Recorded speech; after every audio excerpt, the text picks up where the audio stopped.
Confronting high credit card debt can feel scary, but the good news is, if you owe $10,000 or more in credit card debt, financial relief options are now available. National Debt Relief is currently offering debt relief designed to reduce what you owe and put you on the fast track to becoming debt-free. If you qualify for debt relief, you may be able to pay back less than what you owe and save thousands of dollars. Just visit nationaldebtrelief.com. Imagine only paying one low monthly program payment you can afford and saving money as you become debt-free. National Debt Relief has already helped bring debt relief to over 550,000 U.S. consumers, earning thousands of five-star reviews and an A-plus rating with the Better Business Bureau. You're stronger than your credit card debt. Let today be the day you start turning things around. Take the first step and visit nationaldebtrelief.com to see what debt relief you may qualify for.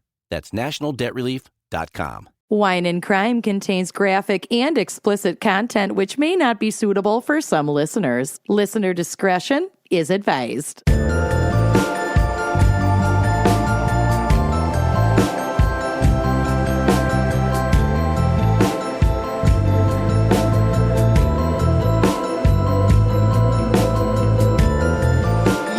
Listening to Wine and Crime, the podcast where two friends chug wine, chat true crime, and unleash their worst Minnesotan accents. I am Amanda.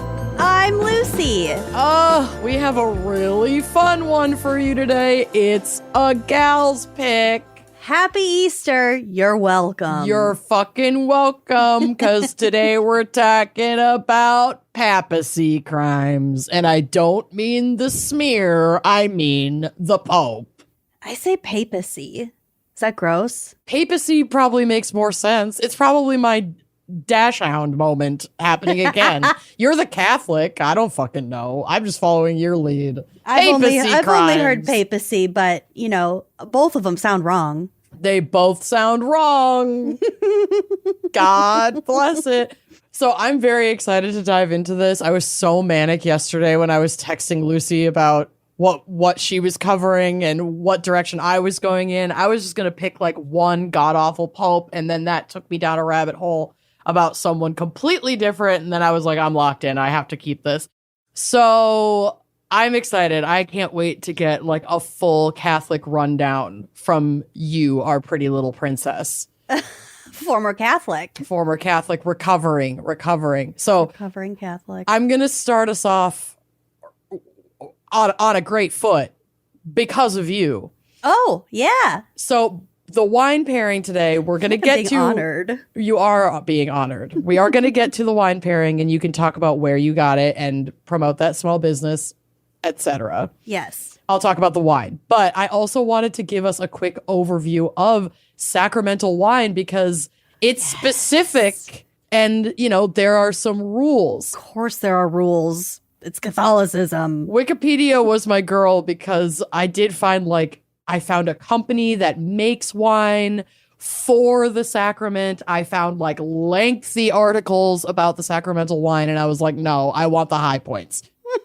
So sacramental wine, communion wine, or altar wine, or wine for consecration, all of these things are essentially different ways to say communion, is wine obtained from grapes and intended for use in the celebration of the Eucharist, also referred to as the Lord's Supper or Holy Communion, among other names. And it represents the blood of Christ. Well, it represents depending on what kind of Christian you are, because there are facets of Christianity, I think Catholicism included, that truly believe that in the moment of the wine and the wafer hitting the tongue, a transformation occurs and you are indeed consuming the flesh and blood of Christ. Whereas that's the cornerstone of Catholicism. Yes, but the Lutherans are it represents the blood and the flesh. Yeah. Yeah. So Lutherans are a little more logical about it. We try. And obviously wine history, anyone who's been listening to the segments with Ushwin's Wine Corner from Unpinned Wine Club, knows how deeply ingrained in our world's history wine is. So it's not surprising that this was being drunk at the Last Supper, and there are connections to that, like why it's red wine, because that would have been what was readily available at that time. And there are some rules about how it has to be like a pure grape wine. So we're not I don't know 100% what that means in terms of it can't be blended grapes. It has to be only grapes. It can't be like blended with other fruits. I'm not super sure what that purity entails. Let me see if I can find it. Jesus would know. In the early church, both clergy and laity received the consecrated wine by drinking from the chalice after receiving a portion of the consecrated bread. So that's what we, do as communion now for sure. Due to many factors, including the difficulty of obtaining wine in Northern European countries where the climate was unsuitable for viticulture, drinking from the chalice became largely restricted in the West to the celebrating priest, while others received communion only in the form of bread. This also reduced the symbolic importance of choosing wine of red color. The 20th century, especially after the Second Vatican Council, saw a return to more widespread sharing in the Eucharist under the forms of both bread and wine in the Latin Catholic Church. So even the Catholics had to take a break from the wine because they couldn't get their hands on it. Wow. And so, yeah. Because there was no wine? I guess, and they couldn't grow it themselves, and like they weren't trading at a sufficient level. And I mean, when you think about it, it's like everybody in the region would have been Catholic and participating in the Eucharist. So it's not like just getting wine for a popular church. It's like, we can't really offer it if we can't get wine that will fuel the entire country, like the entire region. And people are going to church potentially like every day. So I thought this was interesting. One of our favorite quotes from Drop Dead Gorgeous, that's why we Lutherans use grape Kool-Aid for the blood of Christ. Yep. That's actually inaccurate. The Lutherans... There's an inaccuracy in that film? Who knew? The Lutherans and the Catholics and many other facets don't really have beef with alcohol consumption under those branches of Christianity. But Methodists, I guess, did, or many Methodists do. Like they do not consume alcohol, so they will use typically a grape-based juice to mimic the traditional wine Eucharist. But I thought that was funny because I was like, wait a minute. But Lutherans just A, more applicable to the state of Minnesota, and B, it rolls off the tongue so much better. That's why we Lutherans use grape Kool-Aid. Imagine trying to spout the line in the same comedic, iconic way, trying to fumble over Methodists. That's why we Methodists use it. It doesn't work. Also, who are we Methodists in Minnesota? Right? We Lutherans. All the Methodists are standing up and getting very upset right now. I'm really sorry. For the blood of Christ. Traditionally, and probably because this was more common in winemaking at the time, the red wine that was used was fairly sweet. It was often like a muscat or like a muscadet. Isn't that like crazy? Like a port. Yeah, or like a port. Yeah. And that would be reflective of again, the process of winemaking then.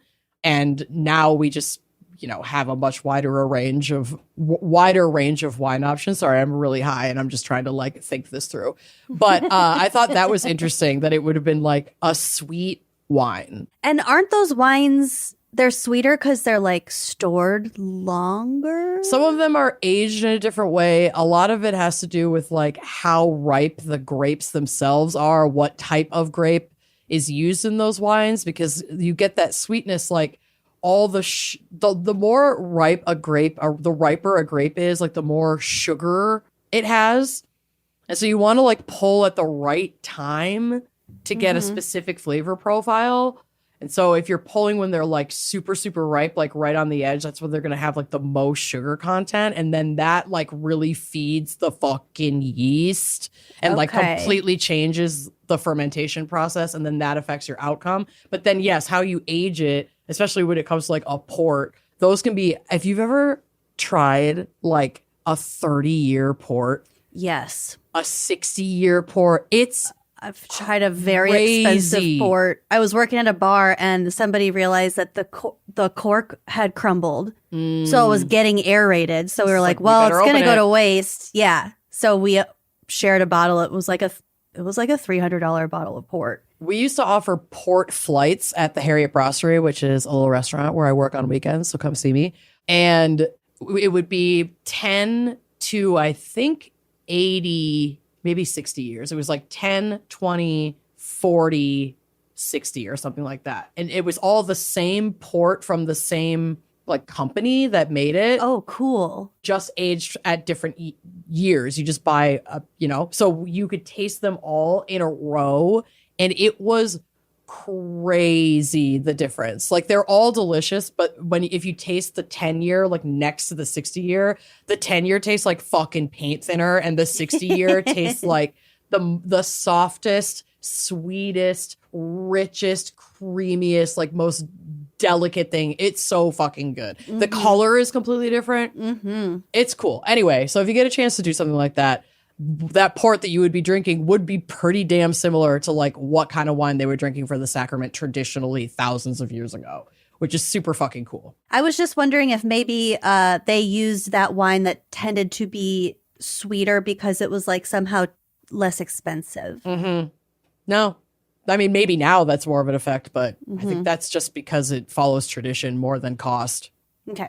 So some of the rules about the sacrament. The most holy sacrifice of the Eucharist must be celebrated in bread and in wine, to which a small quantity of water is to be added. Probably holy water in Roman Catholicism, maybe? Or they're it just says thinning water. it out. Just thinning it out. The bread must be wheaten only and recently made, so that there is no danger of corruption. Well, that's out the window with the wafer. God knows how old that wafer is. I was like, recently made. The wine must be natural, made from grapes of the vine, and not corrupt. So that's what I mean when I'm like, I'm not sure what that means. It sounds like just not a blend, but also they're thinning it with water anyway. Right. I don't know. They're crazy. Oh, okay. This tells me a little bit. This means that the wine must be naturally fermented with nothing added to it, and the wine itself cannot have soured or become vinegar, nor can it have anything artificial added to it like preservatives or flavors. While the Catholic Church generally adheres to the rule that all wine for sacramental use must be pure grape wine and alcoholic, this is where I got that other piece of information. It is accepted that there are some circumstances where it may be necessary to use a wine that is only minimally fermented, called mustum. Never heard of that. It says here, Lutheran churches use sacramental wine in the Eucharist, and this may be mingled with water in the chalice. Methodist denominations use non-alcoholic wine, i.e. grape juice, in the sacrament, and in general, Methodists have historically supported teetotalism. Teetotalers. Yep, teetotalism, the practice of voluntarily abstaining from the consumption of alcohol. Yep. Fine with me. Whatever. You do you, baby. I'll finish with this, the manner of consumption. And actually, I need to pull this picture and put it on the drive because there's like this little Lord Fauntleroy looking guy with the shiniest fuck-ass bob I've ever seen, kneeling in front of a pastor or a priest and taking the sacrament, and it's fucking sending me. It's going on the drive right now. Oh my God. That is not what I was expecting. But isn't he exactly how I described him? Yes. That is the fuckest ass Bob I've ever seen. He definitely uses Kerastase Thermatique. There's no way he skips a day. That shine is brilliant. Girl, drop your beauty secrets. 'Cause maybe we should start going to church to get shiny hair. The photo is labeled a bridegroom receiving the chalice at the altar rail during a nuptial mass. So it was his wedding day. That's why he's all shined up. Oh my God. Yeah, that's his wife next to him. Yeah. Look at her bun. Yeah. Oh, what I would This is give. a photo. This is incredible. Holy shit. Nothing like a brown polyester suit getting married in. Let's go. In the Roman rite of the Catholic Church, communion is administered under the form of wine, either by the communicant drinking directly from the chalice. We used to do that. And then the church. They wipe it. Yeah, and then they wipe it. And then the church, we switched to the bigger Lutheran church when we moved to Minnesota. Tiny little cups, like little, like little plastic shot glasses, basically. I can't tell which is worse. I kind of like the wiping. I like the wiping, but not in a post-COVID world, girl. No, and I haven't been to church since well before COVID. No. Can I tell you a funny story? Yes. I think I may have told it. Okay, so my dad always made us go to church, but my mom, wouldn't go. That was her Sunday morning time alone. She grew up in a Lutheran church, but they didn't really, go to church. I don't think they really, went to church. She certainly didn't in adulthood. Anyway, every once in a while, my dad would guilt my mom into going to church with him, with us, and she'd go. So this one time, we were lining up, and, you go down the rows, you do the loop to go get the Eucharist and everything. She wasn't very well practiced with the chalice, so she took a sip and dumped it all down the front of her shirt. No. She way overshot, and she got so embarrassed that she, did the thing and then just went straight out the side door. I'll be in the car. Communion fear and panic is so real because I panicked at Bill's beloved grandmother Millie passed away a few years ago. You told me this story, whether to get up or not. Well, she was Catholic, and I was like, her funeral included a full mass, and we were seated in the front with the family. And when they offered communion, they invited everyone to come up, but they were like, if you, A, have not ever received communion and or B, haven't received communion in a very long time, you put your hands behind your back for the blessing. And I'm like, well, I used to take communion and I did my catechism work and all that shit to be able to take communion. And I can't just sit here because then I'll be the only family member sitting alone in the family section at Sweet Millie's funeral. So I'm going to go up. But then I was like, I'm not sure if I should take it or not. So if you wanted to take it, you would approach with your hands cupped in front of you. And if you just wanted a blessing, you would approach with your hands folded behind you. And I was doing this in the line, trying to figure it out. And then finally got up there and just... Student titties. Two student titties, two student tickets. Oh, God. And then just whipped my hands behind my back and put my head down. And they gave me a blessing and probably laughed at me. And then I toddled back to I was like, every time I go to church, I think I'm going to get in trouble. The panic. I don't get. Panic. Eucharist panic. Yeah. Yeah. That, unlike satanic panic, is real. So... So yeah, in the Byzantine Rite of the Eastern Orthodox Church and some Eastern Catholic churches and Eastern Lutheran churches, the normal method is to use a spoon to give the communicant some of the consecrated wine together with a portion of the consecrated bread that has been placed in the chalice. Some they kind of tried to also have this revamp between 1970 and 2000. Where they envisioned the Roman Catholics, the Roman Missal at the time, envisioned the use of a silver tube, so a straw, to drink from the chalice. Yep.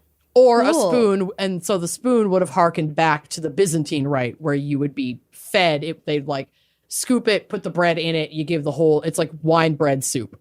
Yeah. I like that. It's effective. It's, efficient. In Lutheran churches and the Anglican Church, the wine is normally consumed with each communicant receiving a small sip of it as the chalice is offered to them. This is often referred to as the common cup, but other Protestant denominations use the small individual cups presented to communicants on a tray, although a larger chalice may still be used by the presiding minister. So that's how we ended up doing it. The main HBIC...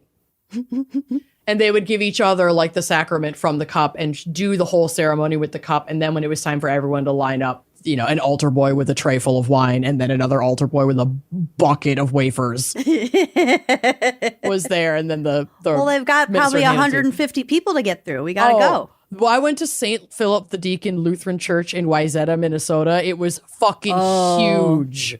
Okay. Big one. Huge. Mm-hmm. But yeah, so we're not drinking specific sacramental wine today, but Lucy this was Lucy's pick of episode, and Lucy went on a little adventure to find the wine this time. So tell us what you picked up.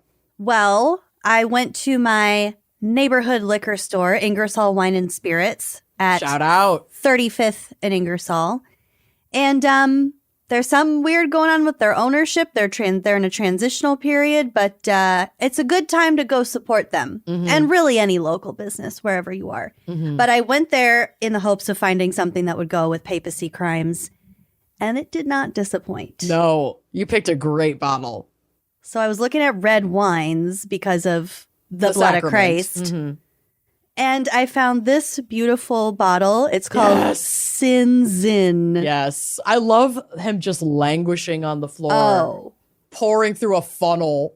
Yep. Hell yeah. He's taken his sacrament. It's a 2020 Sonoma County Zinfandel. Yes. This is made by Alexander Valley. And is very high rated by wine enthusiasts, which is super. It has like a 90% or a 90-point rating. Wow. She retails for around $20. You can get her for like between $20 and $25 depending on where you are.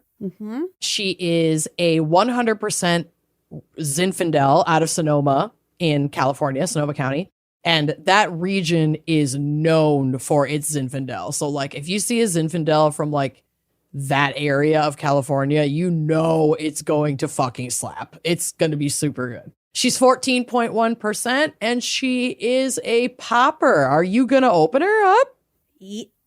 I have to, don't I? You don't have to, but you can if you want some.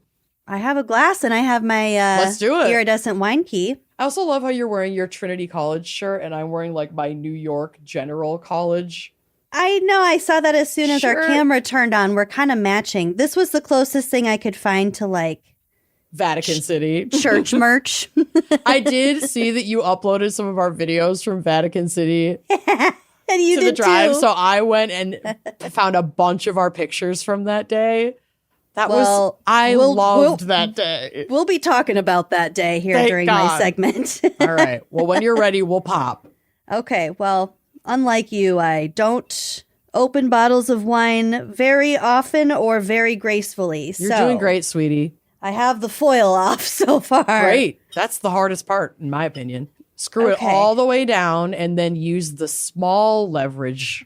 Oh, I know how to do first. it. I'm just not that good at doing it. Okay. All the way. Yep. Okay. The small and then the tall. We got the small. Now the tall. The tall. Ready? Yep. Woo! Nice. That was a nice pap. Nice peep. Gross. Nice pope.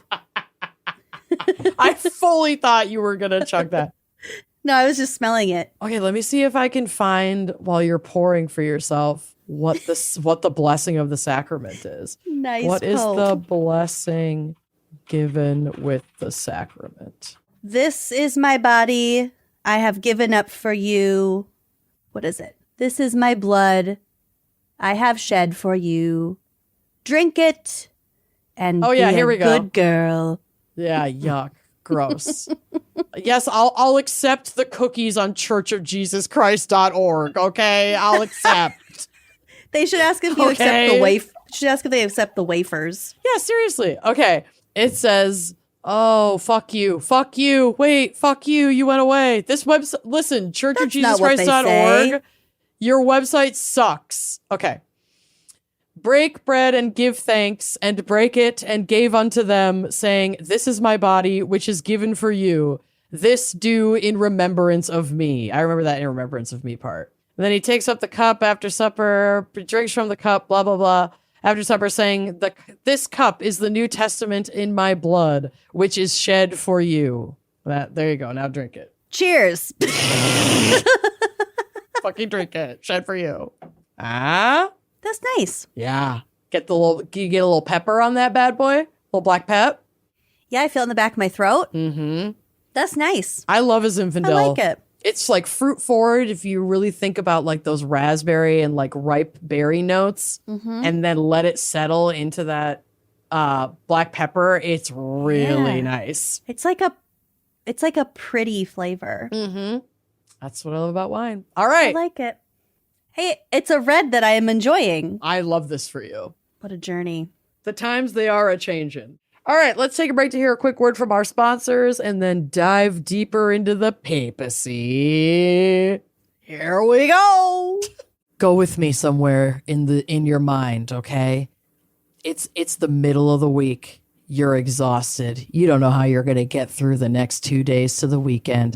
And then on the weekend, you just got to get caught up on all the other things that you have to do. And you're tired and you're hungry and all you want is a home cooked meal. But how could you possibly have that when all you have is 30 minutes or less to put it together? Well, I'll tell you, honey. With HelloFresh, you can cook up bold flavors from around the world without ever leaving your home and have that home-cooked meal in 30 minutes. Oh my God, it's like magic. It's like a creative outlet, but also like holds your hand through it. Yup. And you end up with a delicious meal. Mm-hmm. So with HelloFresh, savoring new flavors from around the globe is not just delicious, it's simple, it's wholesome. It's also absolutely delicious. HelloFresh makes cooking effortless, so you can always look forward to a homemade meal. No two meals are going to be the same with HelloFresh because they have over 80 global recipes to choose from every month. So that's like Vietnamese, Moroccan, Caribbean, Mediterranean. Mm-hmm. You can try unique ingredients like lemongrass, gochujang, curry pastes. Like you can experiment with these things that you might not have cooked with other stuff. Yes. You might not have cooked with before. And these are all pre-portioned for you, which means you're not going to mess it up and you're not going to be left with a ton of food waste. There are some things I've tried cooking with for the first time with HelloFresh recipes that have become like staples in my kitchen, like chili pastes and stuff like that. It's the best. And these are like craveable foods. So you don't have to order takeout to get these like global cuisines. And let's be honest, nothing hits quite like home cooking. So go to HelloFresh.com/gals10fm right now to get 10 free meals plus free NutriBullet Ultra Plus 2-in-1 compact kitchen system, a $189.99 value on your third box. Free meals applied as a discount on the first box. New subscribers only. Varies by plan. Disclaimer, must order the third box by May 31st, 2026. Finding a therapist is hard enough. And I feel like especially when you are looking for a therapist, when you like really need one, when you're like in crisis, it makes it so much harder. And then trying to find one who actually takes your insurance adds a whole other level of drama. And that is where most online therapy platforms fall short. Many do not work with insurance at all, which means you're stuck paying the full cost out of pocket or paying for an expensive monthly subscription. Well, not Rula. Rula does things a little different around here. They partner with over 100 insurance plans, making the average copay just $15 a session. And this is real effective therapy. Rula partners with a network of over 15,000 therapists and psychiatrists nationwide, which means you're going to be able to find your personalized solution, which means you are going to find someone who can cater to your particular needs, the right therapist for you based on those needs, your preferences, and state requirements. This is true end-to-end care. Rula is committed to supporting you and staying with you every step of the way on your mental health journey. They follow up. They check in on you. From finding the right therapist to helping you schedule appointments and monitoring your progress, Rula truly is there to help. They are dedicated to quality care and the progress that you make through your therapy on your mental health journey. Thousands of people are already using Rula to get affordable, high-quality therapy that's actually covered by insurance. Visit Rula.com/gals to get started. After you sign up, you'll be asked how you heard about them. Please support our show and let them know we sent you. That's RULA.com/gals. You deserve mental health care that works with you, not against your budget. True crime stories can be intriguing and also dark, but has your mind ever started generating disturbing thoughts that you don't want to engage with? Thoughts that made you question maybe who you are or made you feel a sense of alarm?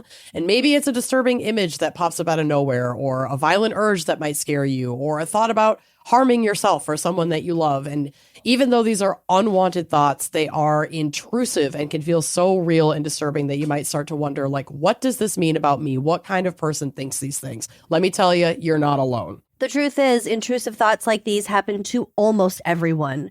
But for people with OCD, they don't just pass by. They stick and cause intense distress, which drives people to do repetitive mental or physical actions in an attempt to feel safe or okay.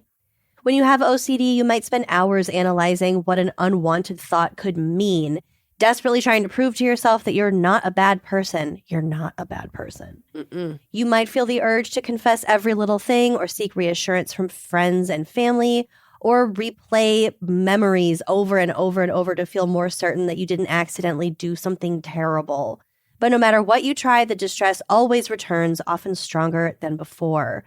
OCD is misunderstood and can be debilitating. People often suffer for years, even decades, lifetimes, without realizing they have it. But it's also highly treatable with the right kind of therapy, specialized therapy. Standard talk therapy won't cut it, but exposure and response prevention therapy, or ERP, is highly effective. And that's why we want to tell you about NoCD. They're the world's leading provider of OCD treatment. All their licensed therapists are trained in ERP, and they will never judge you for any frightening thought you've had. Therapy with NoCD is 100% virtual. They offer between-session support so you're never alone, and they accept insurance for over 155 million Americans. If any of this sounds familiar, visit nocd.com to book a free 15-minute call and see how they can help. That's nocd.com. Okay, y'all, I am on the struggle bus today. I can barely read, let alone organize my finances. No, that's not. Can you imagine if you page plopped me down in front of a spreadsheet right now and told me to accomplish anything with numbers? I would implode. And that is why Rocket Money is my girl. So that even when I am in the state that I'm currently in, they're doing all of that hard work for me and I can just look at it. Because Rocket Money is a personal finance app that helps find and cancel your unwanted subscriptions. It monitors your spending and helps lower your bills so you can grow your savings. She's the best. The best. She is the adult in the room. Mm-hmm. Rocket Money makes it so easy to just set up like automatic categories for your spending across all of your accounts. So you can like see what you're spending way too much on. 15% of income on, you know, meal delivery.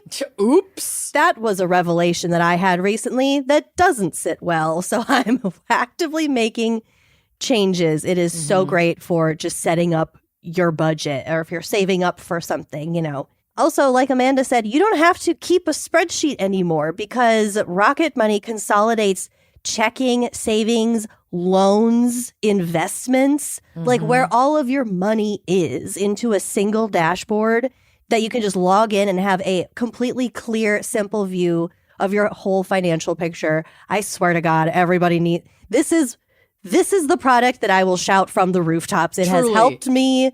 I love it. You have to check out Rocket Money. Seriously, let Rocket Money help you reach your financial goals faster. Join at rocketmoney.com/gals. That's rocketmoney.com/gals. rocketmoney.com/gals.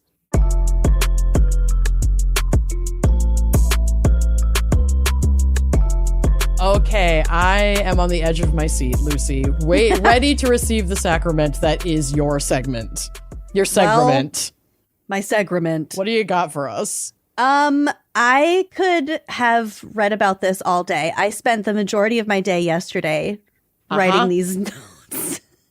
And there are so many rabbit holes to go down, and just like Catholicism is crazy. It's all really wild. So, starting at the beginning, the word pope is Latin papa, and it's from Greek papas, for father. The father. Okay. I never even bothered to look into that. I just accepted that word and that I had no idea what it meant, except that he was like the king of the church. Papa. Papa. Yuck. The king of the church.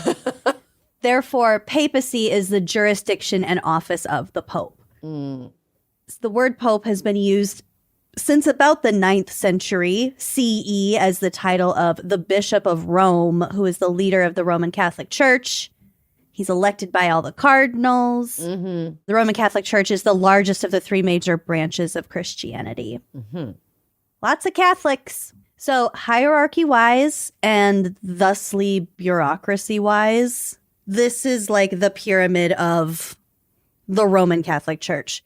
At the bottom, we have regular people. Okay. Second tier, we have deacons, which includes ordained ministers like Amanda. Oh my God, I'm tier 2. You're tier 2. You are one tier closer to Jesus. All I than have to everyone find else. is 5 people in the tier under me, and then I'll have enough to ascend. Tier points. Yeah. How can you redeem your tier points? Oh, I'm sure you'll tell us. Well, you're closer to Jesus. So above deacons, we have priests. An Tier individual 3. priest has his own parish, and a priest can administer most sacraments. Above that, we have bishops. Tier 4. Tier 4. The bishops govern regions called dioceses. I always thought it was just diocese.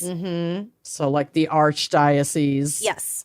Bishops can also perform all sacraments, including confirmation. So when you got confirmed, it wasn't by a regular priest. It was by a bishop. We didn't have priests, but yes. Oh, yeah. Well, a step above. We had like a pastor, a reverend. Oh, okay. Yeah. I never know what the other ones are called. Above that, we have archbishops. They govern large metropolitan areas called archdioceses. Tier 5. They oversee the bishops and the priests. Okay, so the diocese are like the assistant to the regional manager. The archdiocese is the regional manager. The diocese is the area. It's the region. Okay. So the bishop is like the assistant to the regional manager. The archbishop is the regional manager. Got it. Archbishop. Okay. And then we have cardinals, tier, what are we on, 5? Tier 6? 5. Tier 5, I think. They assist and elect the pope. So the cardinals are a pretty big deal. They're like the CEO and or the board of trustees. They're kind of like the board because they are the ones that elect the pope. Okay, so they're the board. They make up the administration of the Holy See, which is the government of the Catholic Church. Crazy. Yeah. So it's C as in SEE, and I always thought that had something to do with vision. Yeah, seeing God. But it comes from the Latin word for seat. Oh, okay.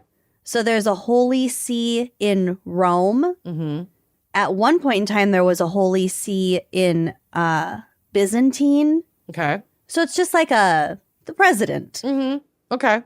So the Holy See, that's the government of the Catholic Church. The cardinals live all over the world, but some of them do live at the Vatican. Mm-hmm. The Holy See is like a prime minister. Well, the Holy See is the position of the Pope. The Pope. Oh, so the Pope is...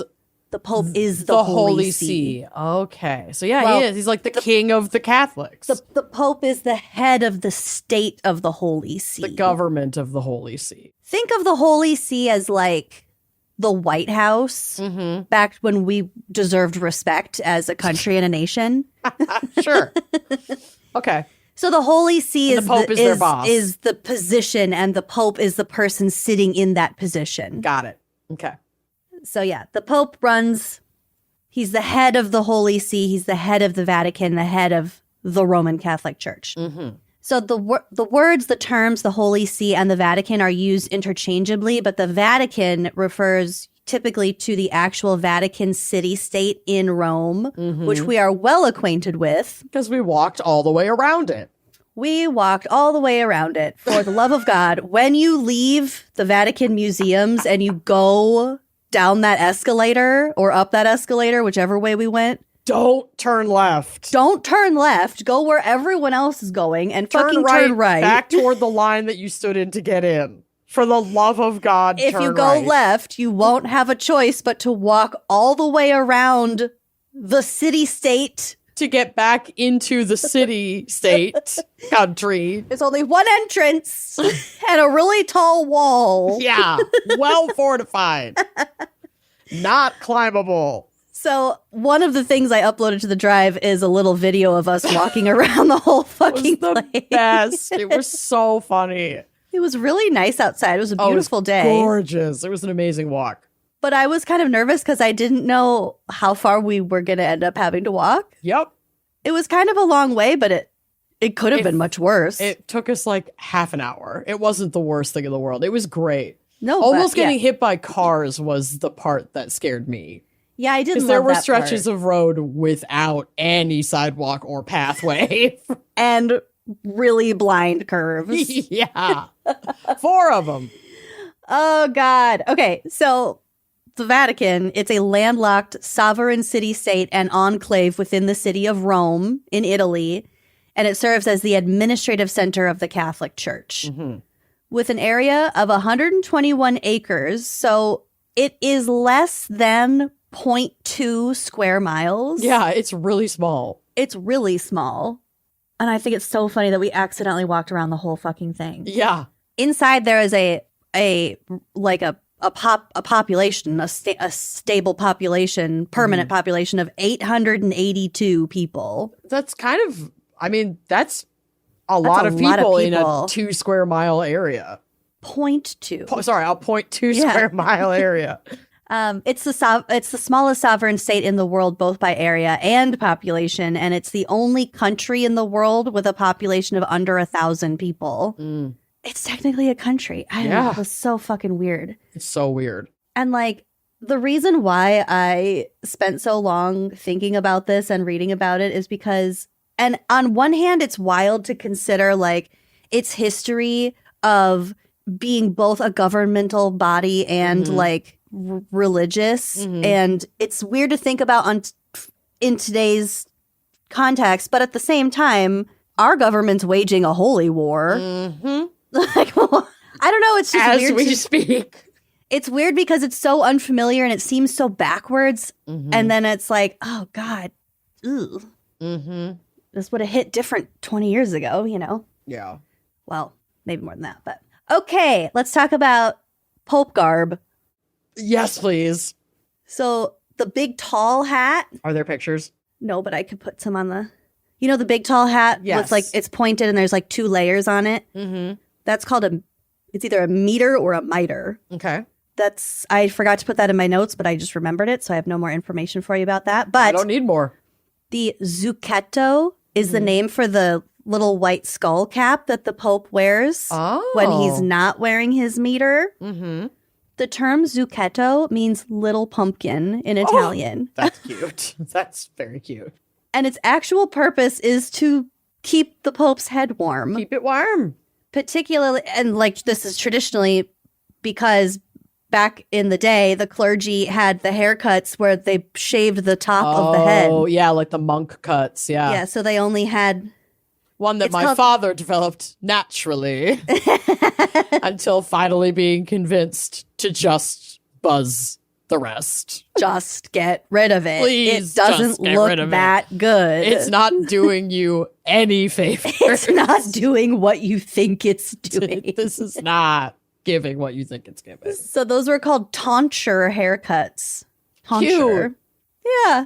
So that's what it's just made to cover his bald spot. Yeah, gotta keep it warm. The Pope actually has 2 different kinds of shoes, and they're bright red. Do you ever think, like, in modern day, the Pope ever gets time behind the scenes to just, like, rock some Costco sweats and, like, dad slippers and just not have to worry about all this shit? Yeah, surely.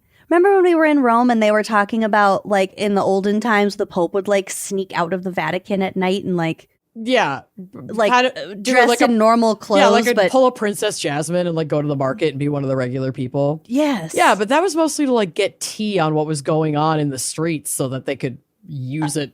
I don't care what it was for. It was just kind of interesting, just like stealing away at night to go be among the regular. Very exciting. So popes, they got bright red shoes. They have 2 versions. They're silk shoes to wear inside the Vatican and leather ones for the outside. Yes, inside shoes and outside shoes. They can't cross over. No. The color red used to be associated with power and high status because in the ancient world, the red dye used to make the color royal purple came from rare sea snails and was very costly. Wow. So. And sad, kind of. papal shoes in this color symbolize martyrdom and the passion of Christ, showing that the Pope is called to follow Christ's example of sacrifice. Okay. Some popes prefer simpler shoes. However, Pope Francis wore a simple black shoe, and Pope JP2 switched to brown loafers later in his papacy. Okay. And I don't know if this is true because I haven't done my own research on it. However, there are photos in the Epstein files of all of those fucking guys wearing bright red shoes. Oh, I don't like that. Isn't that fucking gross? I don't like that one bit. But also, would we be surprised at this point in history? I won't be surprised by anything about, you know, higher Catholic hierarchy, like within the church, having connections to Epstein. Or just this historical symbolism that those types of people like to latch on to. Right. So whether it was actually practicing, you know, bishops, priests, or ministers, or it was just people cosplaying It's using that symbolism. That's, I think, what it was. But I wouldn't be surprised either way, is all I'm saying. Yeah. Given everything we know and have known. I mean, my grandma left the Catholic Church. She was a devout Catholic Helen for her whole life. Like, didn't even go to church with my grandpa on Sundays because he didn't go to Catholic church. I think he might have been Protestant. And when the first like scandal broke to the media in like, when was that? The late 90s, early 2000s? I don't about all the remember. abuse in the church. But that's when it like first started to come out. And then obviously more and more people came forward in the years following. But she left the church at that first news because of it. She was like, absolutely not. I'm not going to be part of this. And I've always like really respected her convictions there. I wonder if she kind of knew about it. If part of her knew something about it, and then it came out, and then it was like, okay, I'm not ignoring this anymore. Because she wasn't like involved at any, you know, like administrative level with the church. She just went to mass every Sunday, and like she prayed her rosary. She had like 1 million Bibles. But so what? I don't know what she knew or didn't know. I don't think she knew, because I think if that was enough for her to be like, I'm not doing this anymore, then she would have left before. Yeah. Even if she didn't like blow the whistle. But weird. Yeah. Isn't that crazy? Yeah. Yeah. Sure. But the Catholic, I don't know. I've known Catholics who will just kind of stop being Catholic at like a certain point in their life and just kind of be fine with not going to church and being really a practicing Catholic like anymore. I don't know. Now that I'm thinking about it, every Catholic that I know now no longer goes to church. And I don't know if that's like a certain time in history they were turned off from it, or just a certain time of life that you're just kind of over it. Yeah. And I mean, I think the popularity of like hierarchies of power, both in church and government, over time diminishes. And I mean, that's why we have all these fucking like horrible monsters too, because anywhere that has this like regimented and powerful hierarchy of power, like the papacy very much did, and in some regions still does, you're going to get horrible monsters who are trying to climb their way to the top. I think you get that with any power structure. That's over exactly time. what I'm saying. So like, of course we're seeing it everywhere, because that's what everything fucking is these days. Woo! This wine is great. Yeah. I'm going to drink a lot more of it. You're doing great, sweetie. Oh, I was delighted to learn that the Vatican has a flag. It does. And you're going to tell us about it. So the flag of Vatican City, also referred to as the flag of the Holy See, consists of vertical bicolor of yellow and white. So it's split into two. The left part is yellow and the right part is white. With the white half charged with the emblem of the Holy See, which consists of a papal tiara and the crossed keys of St. Peter. It is quite beautiful. It's very... The Catholics knew how to like put a bird on it, like ornate as fuck. It's ornate, but it's also like fairly simple with maximum impact. It's very commanding. So the flag was adopted in 1929, the year that Pope Pius XI signed the Lateran Treaty with Italy, creating the new independent state of Vatican City. We will kind of get back to it, but the Lateran Treaty basically created the Vatican sovereign state. And fun fact, it was in part negotiated and also signed by Benito Mussolini. Wow. Il Duce. Okay, my lover Encyclopedia Britannica has this amazing infograph with like Pope fast facts. I love it. Okay. So here are some of those. There have been 267 popes, 83 of whom were later named as saints. Lots of saints coming out of the popes. Yeah, but they don't even have a 50% pope to saint turnover. So a lot of these popes yeah, they sure fucking did. They understatement of the century. Of the papacy. So when you consider that, 83 seems kind of high. Actually, yeah, you're right. You're right. The first pope was Saint Peter the Apostle, and so popes, the following popes are seen as the successor of Saint Peter, and therefore basically a direct line of authority from Jesus Christ. Jesus Christ. Because, you know, St. Peter was like friends with Jesus. Yeah, I guess. And he was like his main guy. And in theory, each pope advises the next pope and keeps that, keeps that shining beacon. Well, that isn't how it works. That's not how it worked out. Because almost all of the time, I think this only didn't happen once, the next pope was elected while the previous pope was still alive. Correct. Because usually they die, and then there's 9 days of mourning, and then all the cardinals gather, and then they have their conclave, and then they vote for the new pope, and then they do the white smoke thing. Yeah, to the extent that one of the popes, in my case, was literally still pope in prison.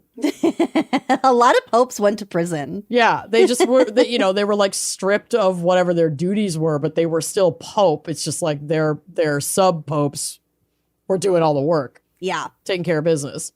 Yeah, he was the figurehead. He could be in prison without any sort of real power. Yeah, it wouldn't necessarily fully disrupt the administrative day-to-day of the papacy to have the Pope in prison. So convenient. Not even a little bit. So convenient. Not in the age before Twitter. No.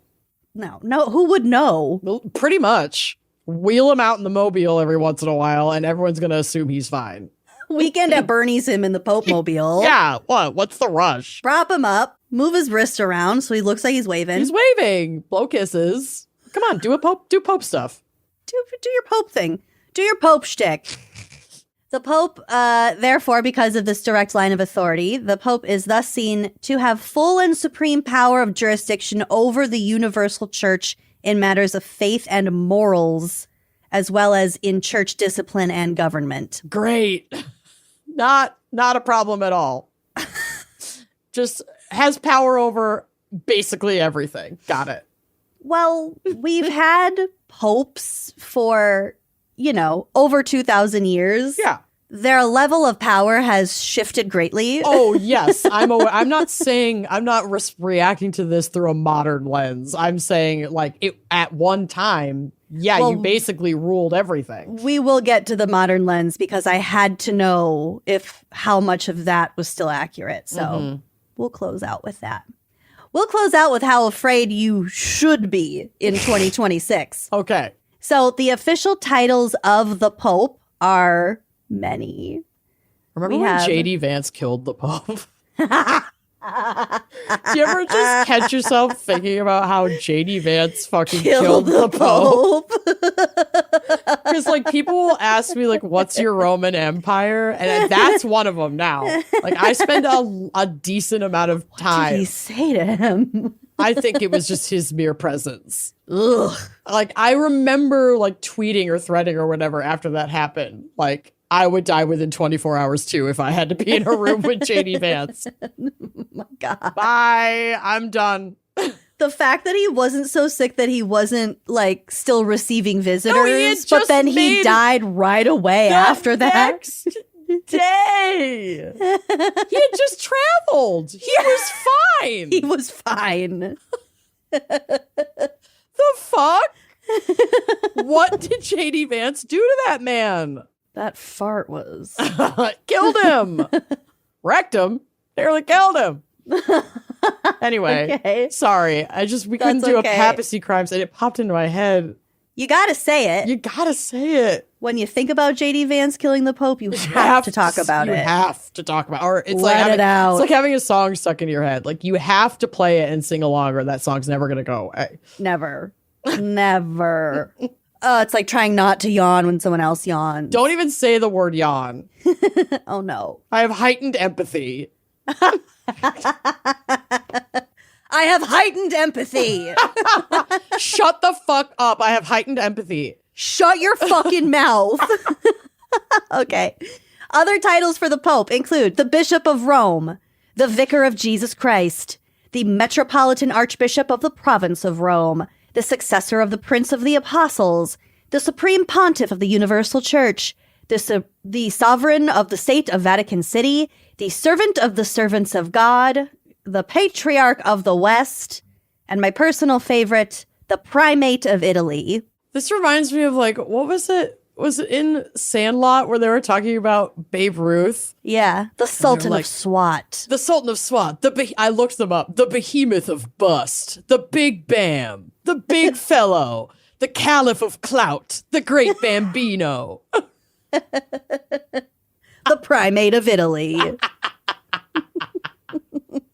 Oh, that's amazing. I don't even care if it's primate. It's primate. Yeah, for real. The most common Pope name is John.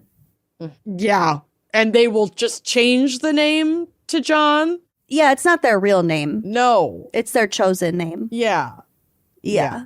There was one Pope, and I don't think this is how you pronounce their name, but this is how I'm going to say it. Hyginus. Pope Hugenus the Fourth. Huginus. Huginus Aquinas. Vaginus. Dentitis. Rewindus. Rewindus. It's Hyginus. Hyginus. He was very clean. I like Hyginus. I love Hyginus. He was very clean. He was self-cleaning, in fact. No man is self-cleaning. You're so You're right. not that evolved. You're so right. The shortest serving Pope, meaning the Pope who served the shortest term, was Pope Urban the Seventh, who was elected on September 15th, 1590, and died 12 days later from malaria. No! Is that like William Henry Harrison, our shortest living president? And I know this because of Parks and Recreation. He died because he didn't wear a coat to like his own outdoor inauguration ceremony. In January. Just froze to death? He got pneumonia or some shit, and he died like 15 days later or something Jesus crazy. Christ. Yeah. Wish Trump would do that. Right? That That'd be motherfucker awesome. survived COVID. How? I don't know. Like, literally looks like you could blow him over with a feather. Like, somebody, something, some element, please intervene. Yeah. Nature. We're ready. Nature, Do your thing, girl. We're waiting. Any minute now. So he only had 13 days as the Pope, but during his short tenure, he instituted the world's first known public smoking ban. That bitch. Yeah, I'm glad you're dead. I'm glad you died. Only in or near a church. It wasn't blanket Boo. everywhere. Boo. Let him smoke in church. I will vape in this pew. I can't have your sacrament. I brought my own, bitch. I will fume in this pew. I will puff sick clouds in this pew. You can sling incense back and forth, but I can't rip my fucking vape. That's true. That's I'm very sorry. hypocritical. Rules for thee and not for me, I guess. You're You have vaping all day. candles everywhere. Literal incense. Get out. This is some bullshit. You're I'm making pissed. kids drink wine. Yep. Okay. The reason why they don't just call themselves like Pope number 1, Pope number 12, Pope number 893 is because at times the legitimate succession between multiple Pope claimants was impossible to determine. Oh. Which brings us to the anti-popes. Oh, yeah. I forgot this was a thing. Anti-papas. Anti-papa. Anti-papa. The evil twin brother of the Pope. Oh, our current Pope. He's just a regular brother. He's not a twin. Oh, boo. Right? Get a twin. Get a twin. Rude. An anti-pope is one who opposes the legitimately elected Bishop of Rome, endeavors to secure the papal throne, and to some degree succeeds materially in the attempt. Okay, so it's someone saying like, fuck you, you're not the Pope, I'm the Pope. I'm the Pope. And actually makes it at least far enough to be remembered in history as an anti-pope. Yes. Whether he got the seat or not, he had to have at least made a solid enough effort for it to even be recorded. Because I'm sure people would be like... And to have some support, generate some support to these claims. Exactly, because I'm sure there were enough just everyday people under this governing body of religion who were like, well, not my pope, but that, you know, this bullshit pope, but weren't actually January 6th the pope and trying to like storm the papacy. Yes. Okay.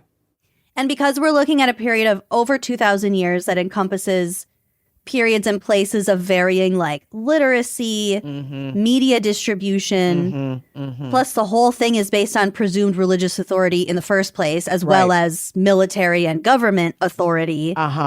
It is impossible to have a comprehensive list of all of the anti-popes and their motivations. And like varying degrees of anti, you know? Right. People who are just like staging disruption versus people who are actually trying to coup. Get that throne. Yeah, are going to have different places in the history books for sure. Exactly. All right. But it is generally conceded that there were at least 37 anti-popes from the year 217 to 1439. Wow. I mean, 37 who probably made it either, like we said, far enough to have left a mark that was worth noting, or B, fully took the throne. Yes. Game of Popes. And also, there was a time when there was more than one pope at the same time. Yep. Which we'll get to. Historically, anti-popes have arisen as a result of a variety of causes. So here are some examples. They might disagree on doctrine. They might have like real reasons to be like, the church shouldn't be run this way. In at least one case, the Pope was deported. Oh. Yeah. That's crazy. There were times when there were double elections. So one Pope might be like, well, everyone in this group voted for me, but everyone in this group voted for somebody else. Oh, okay. And so that was just like, we'll both serve. Like competing elections, and then like, well, if you're arguing that either one of them were legitimately elected, you kind of have to argue that neither one was. Yeah. This happened over a long period of time and in a lot of different circumstances. So also in at least one case, there was a change in the election rules that not everyone agreed with. So the first pope that was elected under this new set of rules, whatever they were, people contested it. Yeah, because they passed the fucking Save Act. They passed the Save Act. Yeah, exactly. And people were like, hold up. No. Yeah. Anti-popes were supported by some factions within the church itself, as well as by some secular rulers. So they could be like propped up by different kings or, you know, et we cetera. Want this guy. Yeah, because, I mean, as we will get more into, the Holy See was at times a very political It's very like influence. Dramatic campaigning after the fact. It's like, oh, that Pope won? Hold on. I'm rolling up. Right. I'm going to throw my hat in the ring, and I have endorsements. Sometimes it was difficult to distinguish which of the two claimants should be called Pope and which the anti-Pope, as in the case of Pope Leo VIII and Pope Benedict V, where Leo claimed that he claimed the seat 2 different times. So the second time, the Catholic Church was like, you can have that one. Okay. It was just sort of like a toss-up. So he was both a pope and an anti-pope. Correct. An anti-pope who happened to pope. He poped, he anti-poped. He left. He's gone now. There was a lady pope, kind of. At least there was a legend of one. And I really want to believe it, even though it definitely didn't happen. But the story is very fun. Well, you will then enjoy my segment because the person I'm talking about in my segment is said to have inspired who you're about to talk about. Oh, okay. So you might get the real version, but give us the legend. Okay, here's the legend. This is from history.com. Mm-hmm. The Vatican's official records state that all of the more than 260 Catholic popes have been men, but according to a medieval legend, a lady pontiff may have reigned for a brief period in the 9th century. As the story goes, this Pope Joan, my middle name, was a young woman who disguised herself as a man and entered into religious training. Another source said that she was following her lover because he went into the church. At some level, this is all very misogynist, but I'm choosing to see it as like a Joan of Arc kind of moment. Yeah. After distinguishing herself as a scholar, she rose through the church ranks and was elected Pope John VIII in the year 855.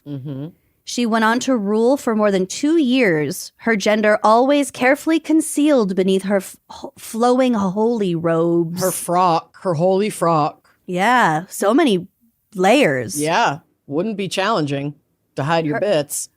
No. Wouldn't it be great to just wear flowing holy robes all day? Honestly, it's like, why do we ever not wear a muumuu?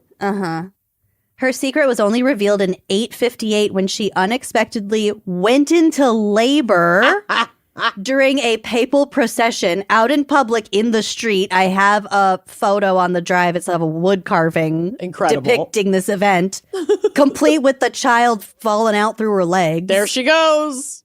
It really is amazing, though, because it just straight up looks like a pope fell over and a baby fell out of his knee. Yeah.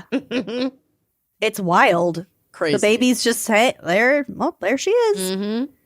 Some accounts allege that she died in childbirth, while others claim her enraged followers dragged her behind a horse and stoned her to death. The forgotten Popess first planted herself in the medieval imagination in the 13th century when her story appeared in chronicles by the Dominican friars Jean de Maillet and Stephen of Bourbon. She was later christened Joan from John and went on to become a widely accepted part of Catholic history. The 14th century writer Giovanni Boccaccio mentioned her in a book about famous women, and her image graced paintings, sculptures, and tarot cards. Hell yeah, which, as we know from my drunk dive, if you are an Uncorked member, tarot was originally a game in like in Italy. And the cards were made specifically for this popular playing card game and then split off and evolved over time into the modern concept of tarot.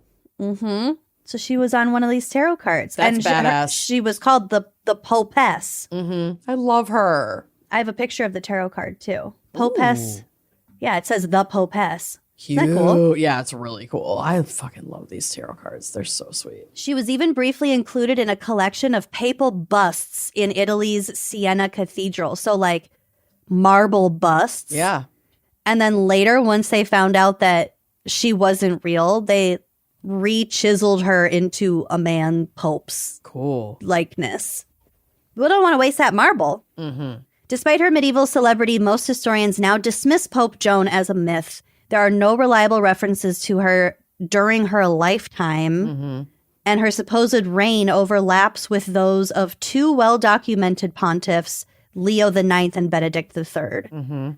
While a few scholars contend that she may have existed later or been expunged from church histories, the more likely explanation is that her story was anti-papal satire popularized by disgruntled monks, early Protestants, and other critics of the Catholic Church. Yeah. Having a baby on the street while you're working Pope is while you're pulling Pope. Wow, while you're pulling day shift on Pope seems pretty wild. I think you'd probably slinging Pope. While you're slinging Pope, I think you'd probably like call in sick that day if you weren't feeling good.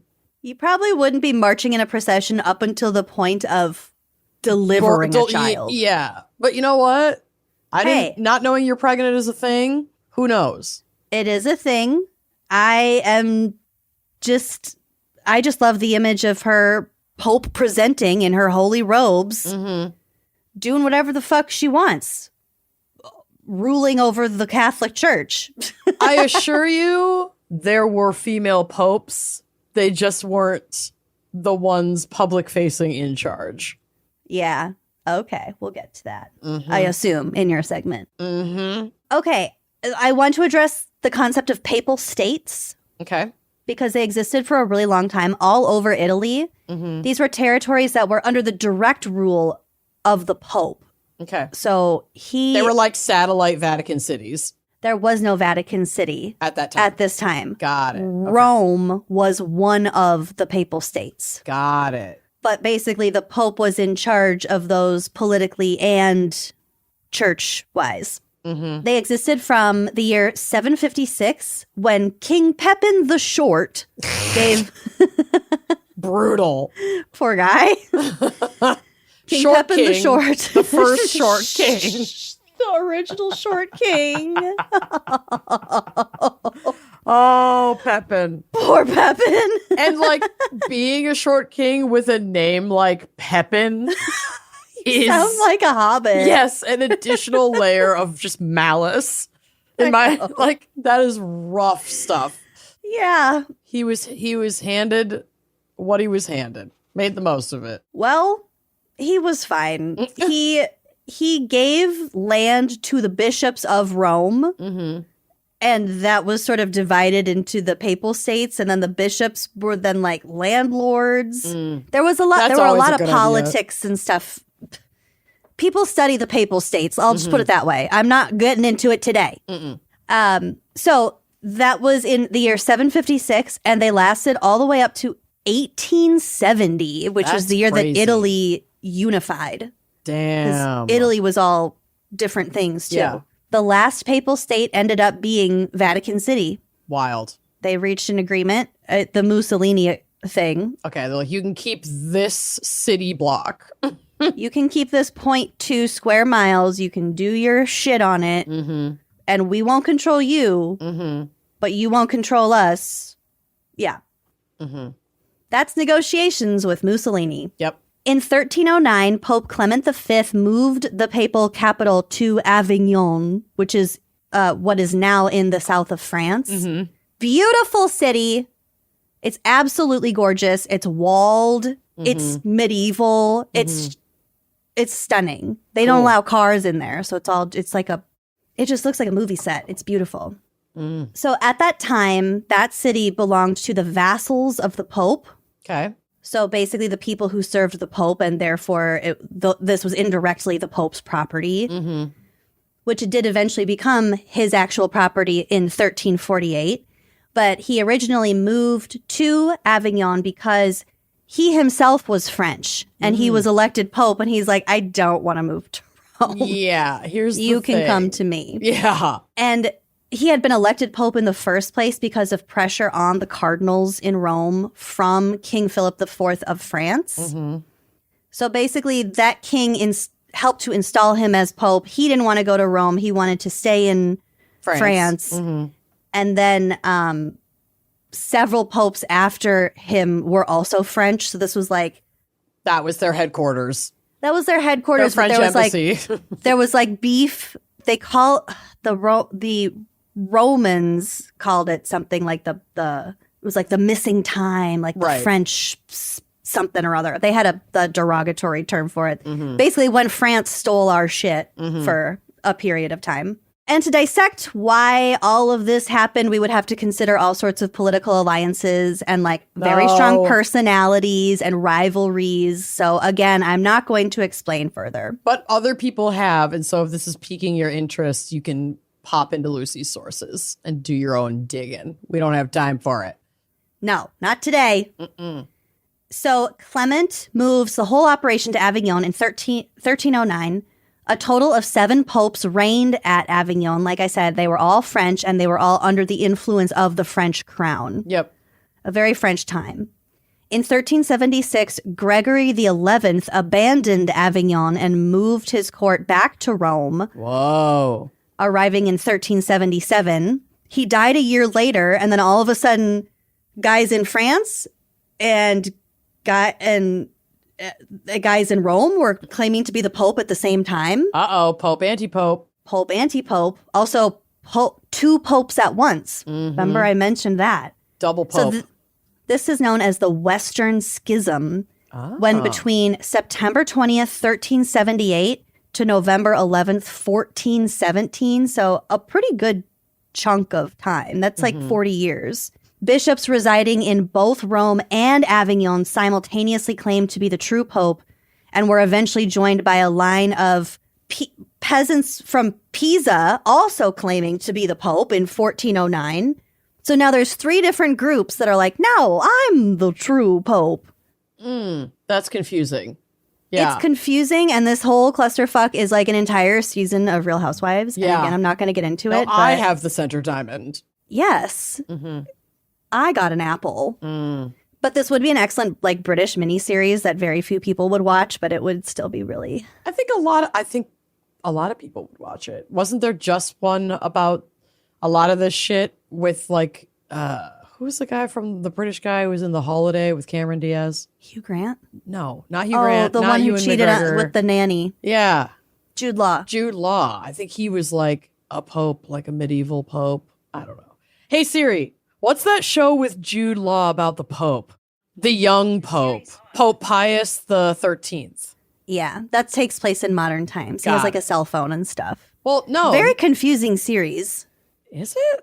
I think so. I think it's a period piece. I remember him in a Pope outfit. The young Pope. The Pope still wears the same clothes. No, I know. Hold on. The New Pope is a drama series. It's the young Pope. The young Pope. Diane Keaton. Vatican full of intrigues. Maybe it is modern day. I don't know. It's not making it clear to me on the Wikipedia page. AI says it takes place in the present day. Fine. Because he's the first American Pope. Oh, okay. But Jude Law's not American. Well, he plays an American. He's an actor. Oh, shit. That's right. and a liar. So. All right. Well, whatever. Pope, whatever. All right, so here is my last part that I promised I would get to. Today, the Holy See has a good amount of political power, though not as much as it used to. So according to Encyclopedia Britannica, the Holy See's membership in international organizations includes the Organization for Security and Cooperation in Europe, and they have observer status in the World Health Organization, the Council of Europe, the Organization of American States, and the UN. Observer status. Its permanent observer status at the UN allows the Holy See to participate in General Assembly and Security Council meetings and debates. They can vote on procedures, and they can co-sponsor draft resolutions, but it may not vote on the passage of resolutions ostensibly preserving the Holy See's neutrality and universal moral authority. So... how much political power the Vatican has is... It's not zero. It's not zero. It's not what it was. We know that. Yeah. So, I don't know. Just the whole Vatican Pope thing... It's wild. Is wild. It's all over the place. Yeah. I could keep going with this. We could have a part 2. Yeah. Next Easter. Well, yeah, this can become our Easter tradition, is talking more about popes. Bad popes. Why not? Why not? Speaking of, I'm going to drink some more of this wine while we get into your segment when we come back. All right, let's take a quick break and then get into it. Did you know Fast Growing Trees is America's largest and most trusted online nursery with thousands of trees and plants and over 2 million happy customers? They have all the plants your yard or home needs, including fruit trees, privacy trees, flowering trees, shrubs, and houseplants, all grown with care and guaranteed to arrive healthy. It's like your local nursery, but anywhere you live, with more plants than you'll find anywhere else. So whatever you're looking for, Fast Growing Trees helps you find options that actually work for your climate, your space, and your lifestyle. Fast Growing Trees makes it easy to get your dream yard. Just click, order, grow, and get healthy, thriving plants delivered to your door. Their Alive and Thrive guarantee promises that your plants arrive happy and healthy. No green thumb required, just quality plants you can count on. Plus, get ongoing support from trained plant experts who can help you plan your landscape, choose the right plants, and learn how to care for them every step of the way. I'm a huge fan of fast-growing trees. I started reviving my backyard last year. I have a Japanese cherry blossom tree that I planted. Too. Oh my God, she looks great. She's growing. She's been in there for a couple years now, I think. I'm really impressed with not only myself, but also with the quality of these trees. Yeah. I really love all of the options that they have. Even if you are someone who is very dedicated to your local nursery, that's amazing. And sometimes there's going to be things that they just don't have. And the selection on Fast Growing Trees is so amazing. And they really do break it down for every zone. I obviously live in Minneapolis, so we have a much narrower growing season. Our spring is kind of short. She tends to arrive late. We've got all kinds of rules about not planting anything in your yard until after Mother's Day. And Fast Growing Trees made it so easy for me to pick plants, trees, and shrubs that will actually thrive in those conditions. And then, they were delivered and in gorgeous shape. I just planted them and moved on with my life. And now I've got all these amazing plants. So you've also got these plant experts. If you're not really a natural green thumb like me and you just want to learn a little bit more, like Lucy said, they will help you every step of the way with not only just finding the right plants, but your layout and exactly how to care for them. And right now, they have great deals on spring planting essentials, up to half off on select plants. And listeners to our show get 20% off their first purchase when using the code GALS at checkout. That's an additional 20% off better plants and better growing at fastgrowingtrees.com using the code GALS at checkout. Fastgrowingtrees.com, code GALS. Now's the perfect time to plant. Let's grow together. Use GALS to save today. Offer is valid for a limited time. Terms and conditions may apply. So I've been doing a little spring reset in my closet lately, finally putting things in the drawers, which also means taking things out of drawers and donating it. And I just realized that I need to focus more on quality over quantity, truly. Just building a wardrobe of pieces that are made well, they're versatile, and they're easy to reach for every single day. And that is why I continue to come back over and over to Quince. Their fabrics feel elevated, the fits are thoughtful, classy, and the pricing actually makes sense. Yes, Quince. They make beautiful everyday pieces using premium materials like 100% European linen, organic cotton, super soft denim. I love their denim. With styles starting around $50. Their spring pieces are lightweight, they're breathable, they're effortless. These are the kind of things you can throw on and you instantly look like you are put together and therefore your life must be put together. And that same focus on materials carries over into their accessories, which I love. They have these gorgeous leather bags. They're made from 100% hand-woven Italian leather, and they honestly look way more expensive than they are priced. Quince works directly with ethical factories and cuts out the middlemen, so you're paying for quality, not brand markup. Honestly, I have now two pairs of jeans from Quince with a third on the way because I love a barrel leg jean and I saw they had one for spring and it was on sale. These jeans were I think they were exactly $50. And I am so excited for them to arrive because their denim it's their Bella Stretch brand specifically. The quality is crazy. It fits me so well and the quality is amazing. I'm hard on my clothes. I get them dirty. I run around and do dumb stuff. I play with my cats. These are holding up wear after wear. Refresh your spring wardrobe with Quince. Go to quince.com/wine for free shipping and 365-day returns. Now available in Canada, too. Go to quince.com/wine for free shipping and 365-day returns. Quince.com/wine. Confronting high credit card debt can feel scary. But the good news is, if you owe $10,000 or more in credit card debt, financial relief options are now available. National Debt Relief is currently offering debt relief designed to reduce what you owe and put you on the fast track to becoming debt-free. If you qualify for debt relief, you may be able to pay back less than what you owe and save thousands of dollars. Just visit nationaldebtrelief.com. Imagine only paying one low monthly program payment you can afford and saving money as you become debt-free. National Debt Relief has already helped bring debt relief to over 550,000 U.S. consumers, earning thousands of five-star reviews and an A-plus rating with the Better Business Bureau. You're stronger than your credit card debt. Let today be the day you start turning things around. Take the first step and visit nationaldebtrelief.com to see what debt relief you may qualify for. That's nationaldebtrelief.com.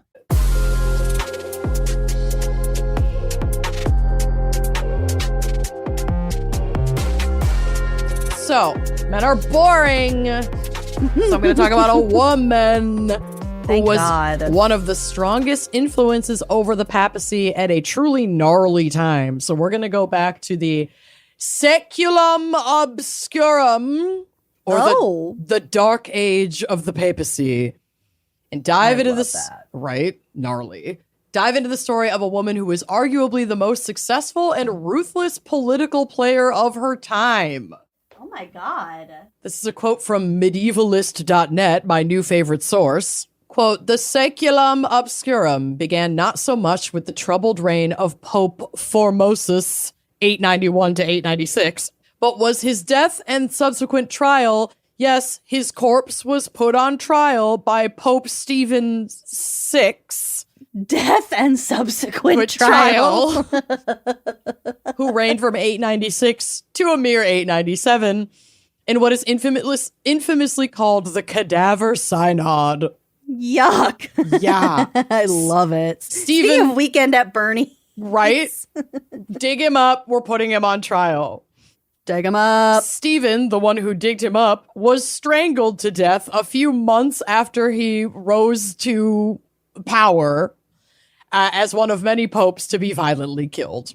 So this was a tumultuous time, and it's about the time our girl was born. Her estimated birth was between 890 and 892.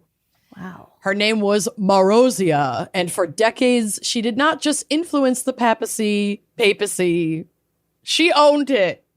Okay. She owned it with her big old vagina. Oh, good.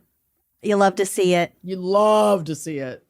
Marozia was born into the powerful house of Tusculum, and her father, Theophylact, which sounds like a constipation medication or a condom company. Take your pick. I need my Theopylactic. Theopylact. Now you can shit. Do not take Theopylact if you're allergic to Theopylact. So he was a Roman consul and the most powerful man in the city at the time, but it was Marozia's mother, Theodora, who truly set the stage for Marozia's rise. Theodora was a woman who, quote, exercised power on the Roman citizenry like a man. Oh, I love her. With her genitals. Oh. And was described by her enemies as, quote, the sole monarch of Rome. This era of political and amorous intrigue was so intense that historians like Edward Gibbon later referred to it as a pornocracy or the rule of the harlots. Hey, harlots can rule just as well. Uh-huh.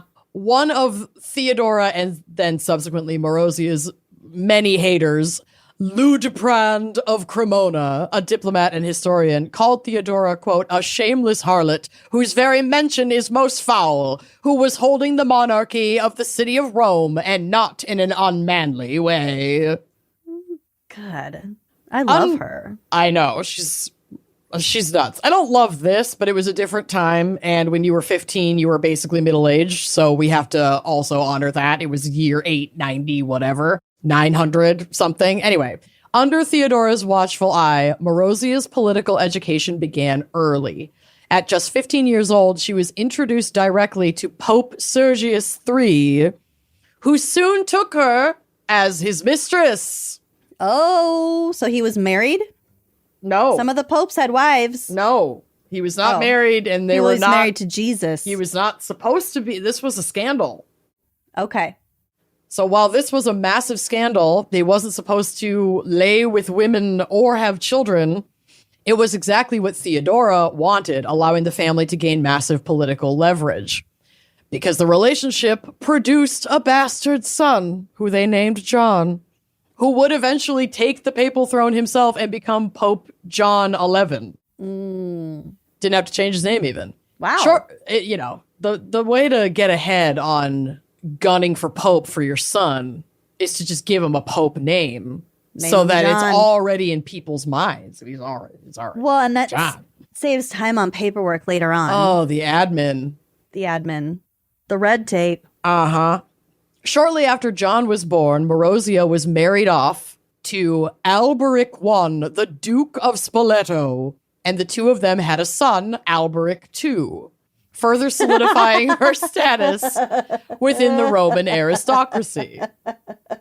By her 30s, she had earned the unprecedented titles of Senatrix and Patricia of Rome, which, according to the internet, they're kind of interchangeable, and this means that she was established in a hereditary hierarchy of the ruling class.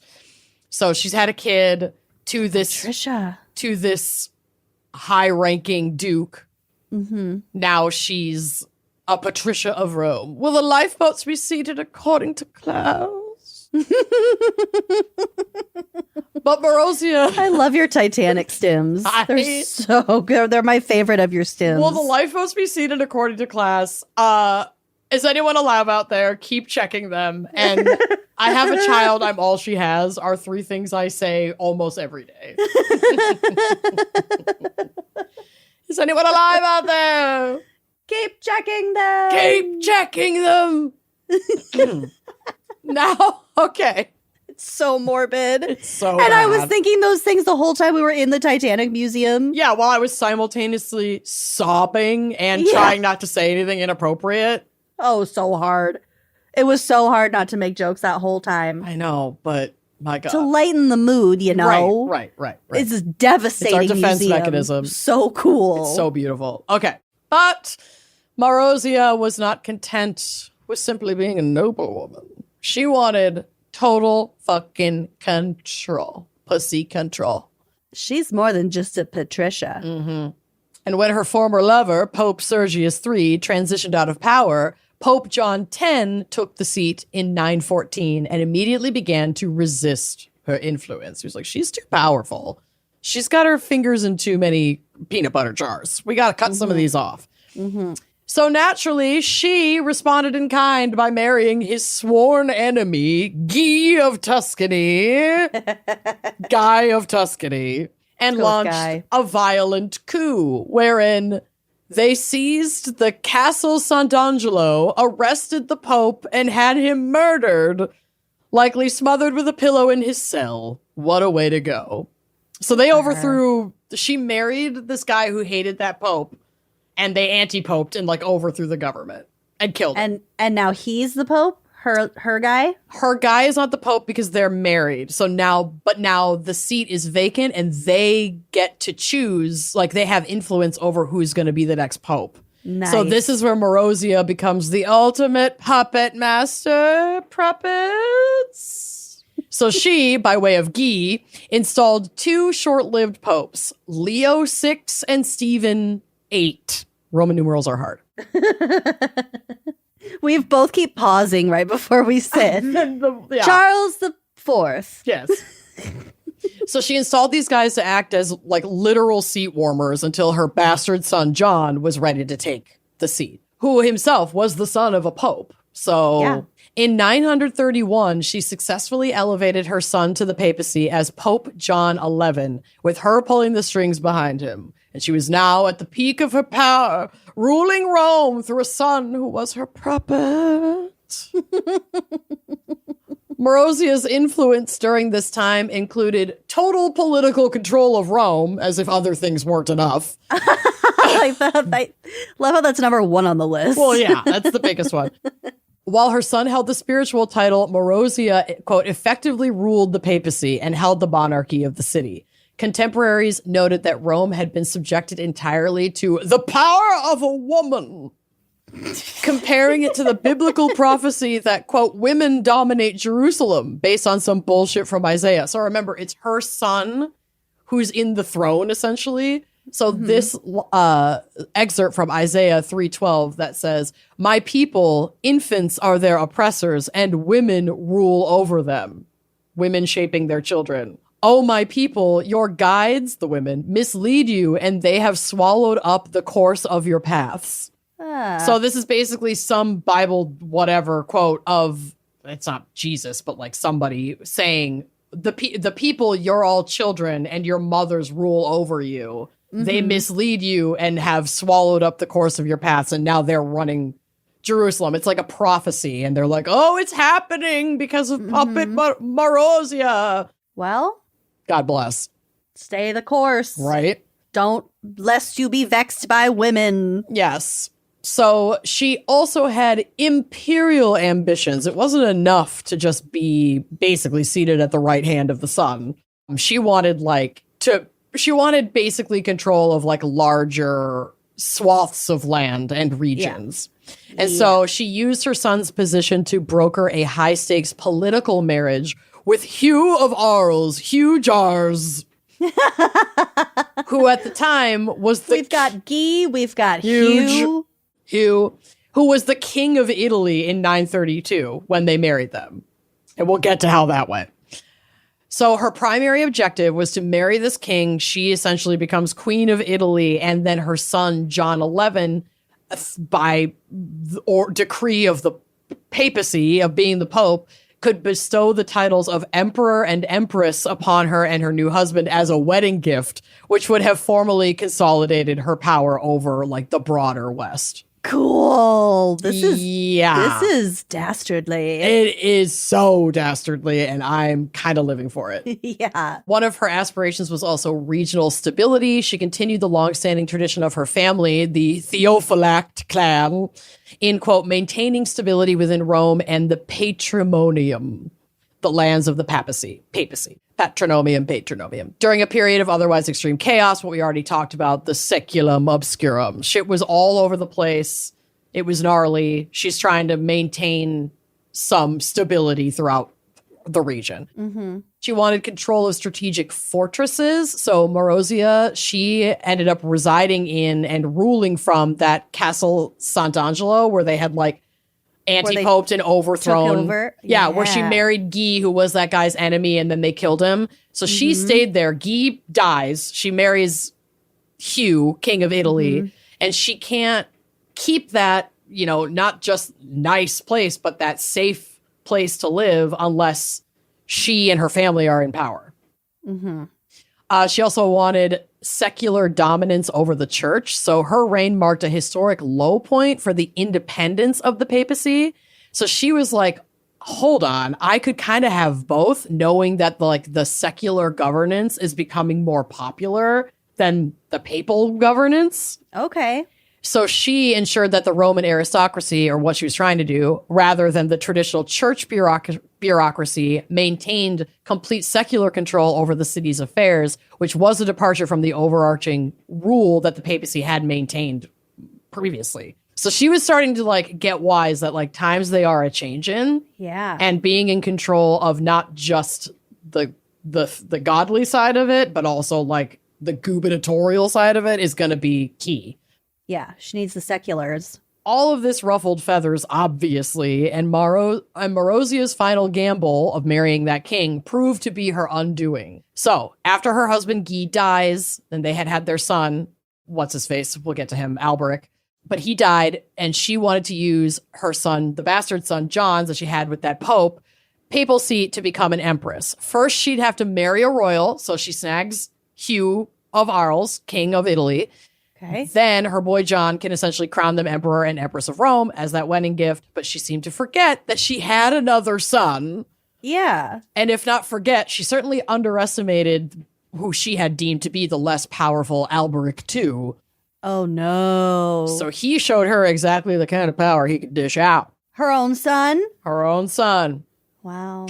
During the wedding festivities at Castle Sant'Angelo in 932, a quarrel broke out between Alberic II and Hugh, his new stepdaddy.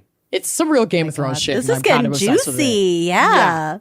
That hater, Ludebrand of Cremona, described it thusly, quote, Alberic, at his mother's request, was pouring water so that King Hugo, his new stepfather, that is, could wash his hands. He was hit in the face by him as a reprimand because he would not pour the water moderately and carefully. Therefore, okay, so Hugo hits Alberic II because Alberic II spilled the water or was like cunty about pouring the water into his hand washing basin. Okay. Therefore, this man, Alberic II, so that he might avenge the offense against himself, gathered together the Romans and addressed them with a speech like this. The dignity of the Roman city is led to such depths of stupidity that it now obeys the command of a prostitute. Oh. For what is more lurid and what is more debased than the city of Rome should perish by the impurity of one woman, and the one-time slaves of the Romans, the Burgundians, I mean, should rule the Romans. If he hits my face, that is, the face of his stepson, and what is more, when he is a recently arrived guest, what do you think he will do to you as soon as he has settled in? Well, he's got a point. I mean, sure. So yeah, Alberic II used the moment to incite a rebellion, calling his mom a hoe in front of everybody and urging the Romans to overthrow the foreign bullshit rule that she had just married into at their wedding. With the intention of crowning herself supreme leader. So yeah, it was kind of like a red wedding situation. Totally. Nobody died as far as I could find, but the Romans indirectly. Probably. The Romans were definitely moved by what Alberic was saying. Like, we're going to let this dick and, like, his kingdom of Burgundians, their wine isn't even that good. That's not true. Burgundy wine is incredible. But yeah, run our shit. So the Romans were like, bet, and stormed the fortress. New hubby Hugh escaped out a window, literally shimmying down the castle wall with a fucking rope, like a little rat. My God. So he's like, I'm out. But Marozia and her valuable son, Pope John XI, were captured. Her valuable son. They were not executed, but I would say definitely worse. She and her son, Pope John XI, spent the rest of their lives in a dungeon. She made it 5 years. She died around 937. And John XI remained the Pope until his death, but was stripped all temporal power as Alberic II became the new secular ruler of Rome and governed through a series of his own puppet popes after John XI's death 2 years after his imprisonment. So he died in 935 and his mom, Marozia, died in 937. So he died within 5 years of being captured. She died 5 years later. Alberic II ruled the city for more than 20 years, and on his deathbed, he ensured that his son Octavian would become the next pope, and he did. Octavian became Pope John XII, serving from 955 to 964, and his legacy was sus.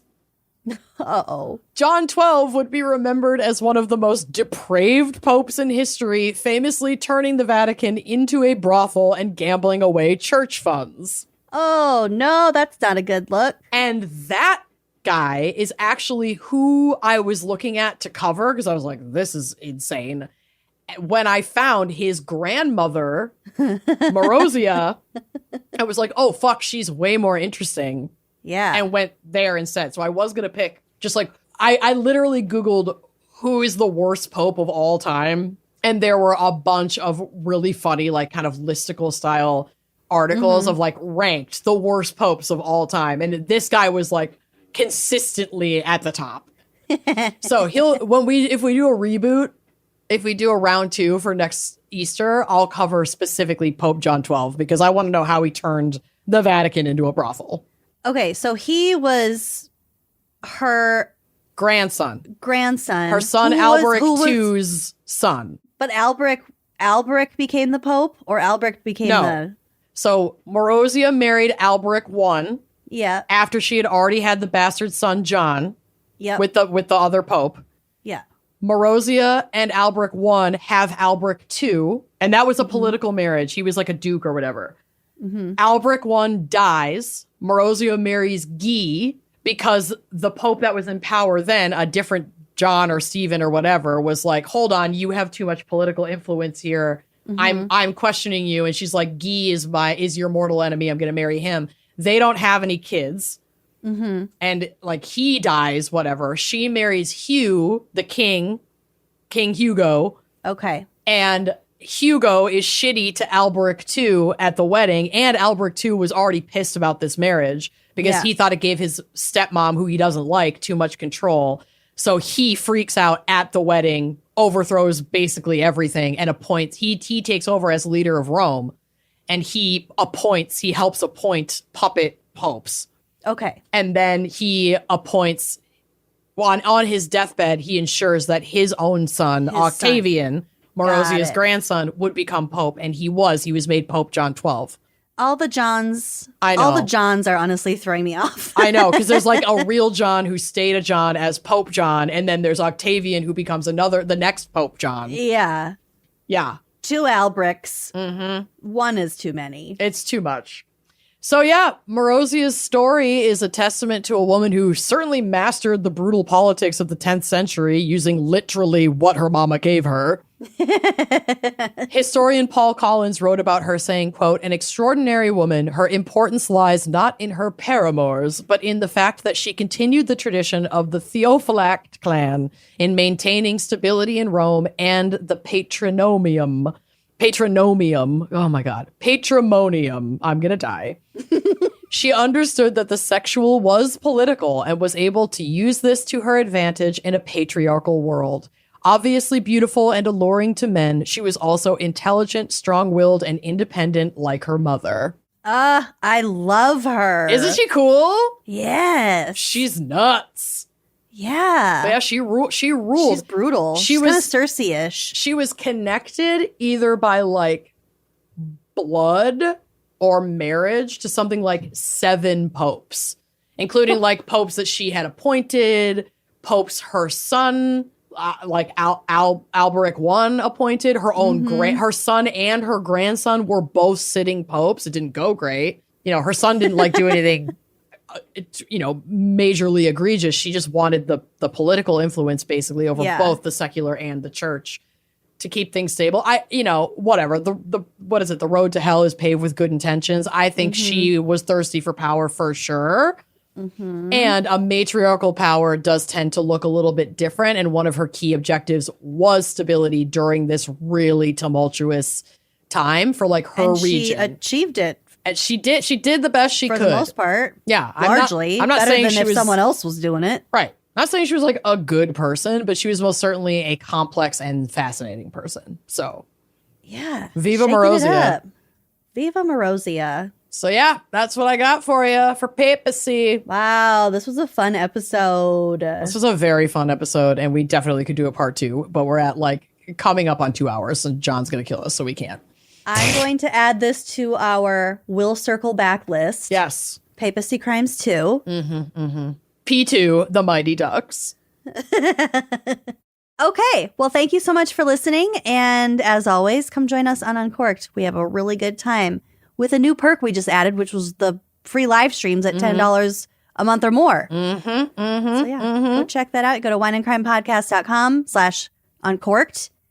And happy Easter. Indeed. To those who observe, and we will see you next week. Bye-bye. Thanks for listening to Wine and Crime. Our cover art is by Danielle Sylvan. Music by Phil Young and Corey Wendell. Editing by Jonathan Camp. Our production manager is Andrea Gardner. For photos, sources, and other resources, head to wineandcrimepodcast.com. You can follow us on all the socials at Wine and Crime Pod. If you'd like to show your support and get access to all sorts of wine-fueled bonus content, check out our premium channel at wineandcrimepodcast.com/uncorked. Cheers!